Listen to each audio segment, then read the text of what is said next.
Aries. I'm Jenny Fitterer, and I am here with your November Tarotscope. I have a single tarot card pulled for you for the month of November to see what's coming up.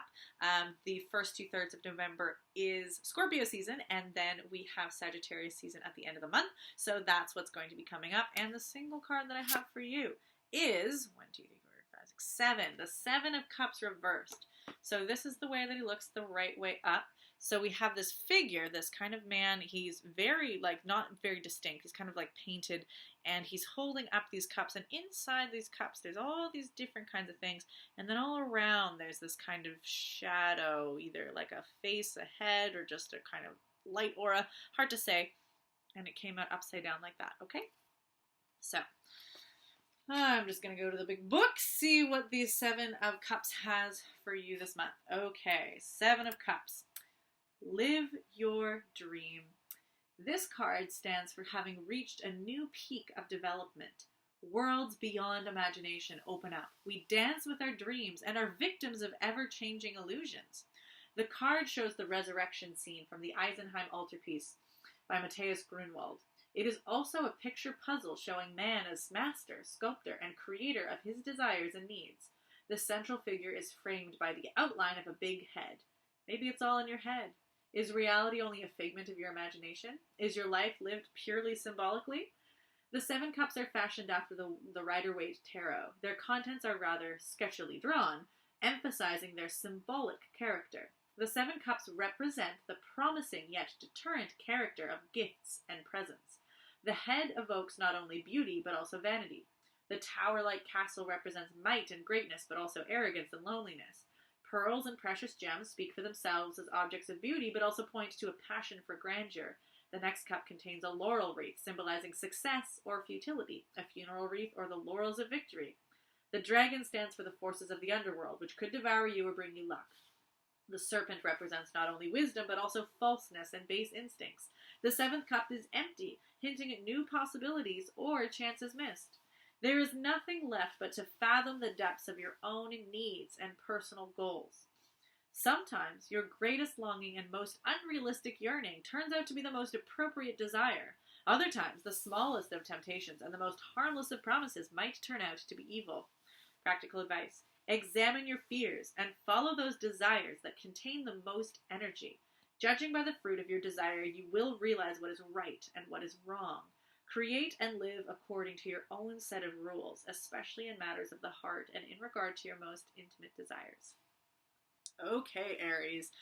This card's always the one that it just doesn't give you an answer for you. It's all about, could be this, could be that. You decide. It's putting you are the master of your own life. You get to look at all of these areas of your life, all of these polarized experiences of wealth and addiction, of loneliness and solitude, of success, of failure, and the way that so much of our experiences in life are neutral. And then we overlay meaning onto it. We overlay the subjective, upsetness or disappointment or the excitement and enthusiasm. So many times the event itself is neutral.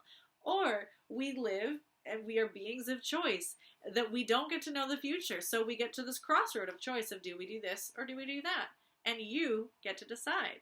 You get to go right or left. And there's nobody else that can make that choice but you. And you're not going to know ahead of time what it is, what's going to happen. You just have to kind of move through anyway. So this card is putting a lot of power onto you, but it is that the master of anything is not just an expert. They have mastery of it, they have skill set, but they also are the one in charge, which is the blessing and the curse. You are ultimately responsible. No one is telling you what to do, and you are responsible for what happens. And there's so many times where we may crave to be the master, crave to be at the top because we want the freedom to choose and not be bossed around. But once we get there, we realize that, well, it's reciprocal. I owe other people. I am responsible for the consequences of my choices. If I'm the one who has the most freedom and power, I am the one most culpable for what happens. And some people would actually prefer to be a few steps down on the chain there. And you get to decide in those kinds of hierarchies what you want. But for you, in your life, you are always the master of your life. You always need to take responsibility for the results of your actions. And that's that again, that we put our subjective meaning on that. Is that exciting? Is that empowering? We get to behave with integrity and craft and matter and impact the world? Or are we afraid? We don't want to hurt people. We're terrified to do anything because we'll be responsible for it. What's that going to look like for you? And this card is pointing in, so as I said, the first 2/3 of November is Scorpio season. And one of the things that Scorpio is very much deals with is this element of desire and fear. Scorpio is this water sign. It's this deep, heavy emotion and its intensity. Scorpio is very much the intensity of our emotional range. And what is more intense than desire and fear? That carrot and stick, the desire is the thing that pulls us, that we long for, and that fear is that thing we are repulsed by and we want to run away from.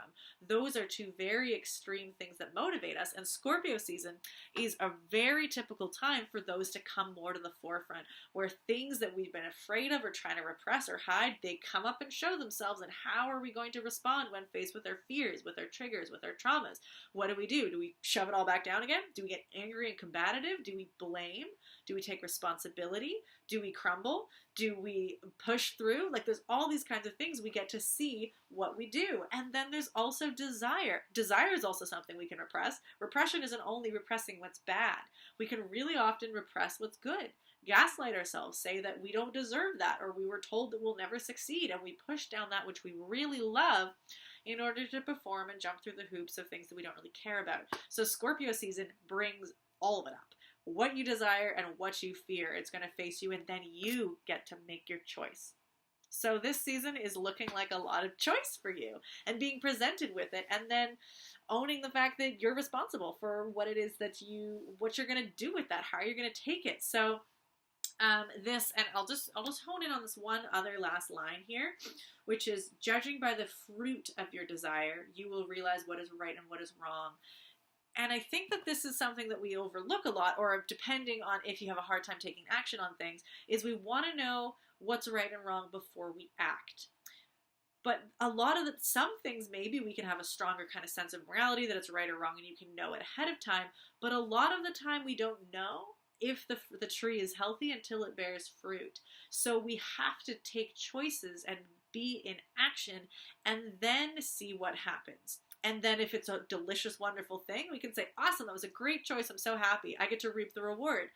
And if it's something that doesn't pan out how we want, if there's consequences that we don't like, ooh, that fruit was bad, that maybe wasn't a great choice, I guess I take responsibility now.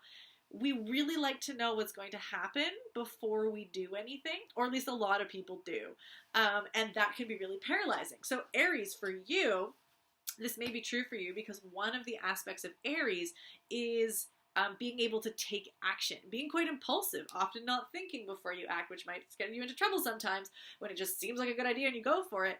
But also, you as a cardinal fire sign have the ability to act when so many other people are stuck. They're overthinking it, they're not sure how they feel, they're really worried. You can just leap and jump. So it already might be something in your life that you've noticed, you're like, yeah, actually, I always kind of find out after I've done something whether it was good or bad. And a lot of people might be like, oh, wow, like, how could you be so thoughtless? Like, you just jumped right in there.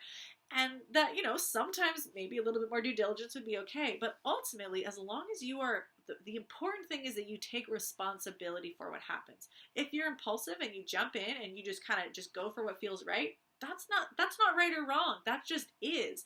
What is right or wrong is whether you take responsibility for the consequences. When it's positive, then great. Then everybody's going to applaud you. When it's not so great, but at least you tried.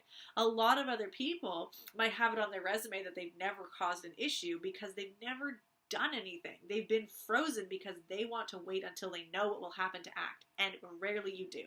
So if that's you, if you are just able to be in action kind of frequently, the thing that I would suggest for you is to just make sure you are owning what happens. You can't just own the reward and not own the consequences. So this month, or the first 2/3 of this month in Scorpio season, is going to be very much seeing what comes up, what emotions, what fear, what desires comes up from being maybe pushed down. And then you get to act. You get to decide, you get to act on it, whether you think about it ahead of time or whether you just kind of go with, well, this feels good, this doesn't, I'm just going to go for it. Awesome. Then what we might find is Sagittarius season. At the end of the month, Sagittarius is all about the truth.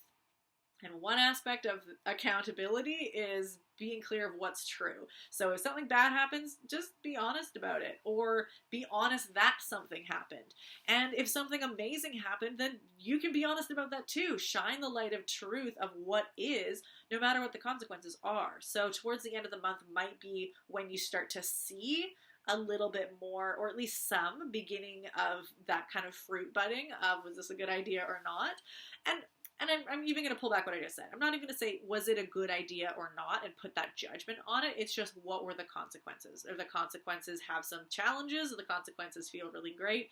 Just dealing with the consequences. You don't need to get hung up on right and wrong all the time. So that's what's coming in for you this month, Aries.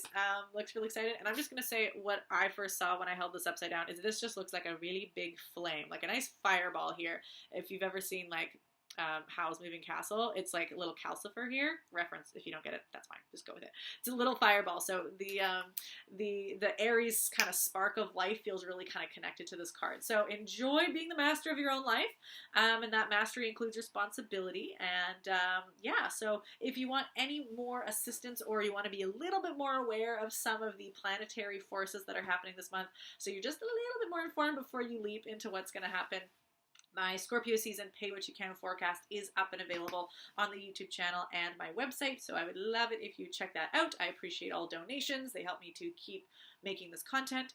And that's all I've got for you, Aries. Have a good November, and I'll see you next month.